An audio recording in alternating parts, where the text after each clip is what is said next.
மெட்டி சத்தம் கேட்காமத்தான் தலையை வெடிச்சிருச்சு வெகு நேரம்தான். வரப்பில் உன்ன பார்த்த மறுவேளதா இடுப்பில் நிற்குதையோ ஏன் சேலதா.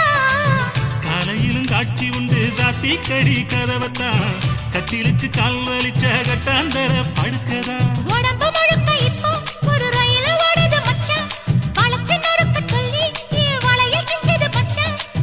அடடா அல்வா துண்டு இடுப்பு போங்கிடுப்பு அழகா பத்தி கிச்சி நெருப்பு தூள் கிடப்பு. சலக்கு சலக்கு சரிக சேல சலக்கு சலக்கு பெலக்கு பெலக்கு பெக்கம் வந்தா பெலக்கு பெலக்கு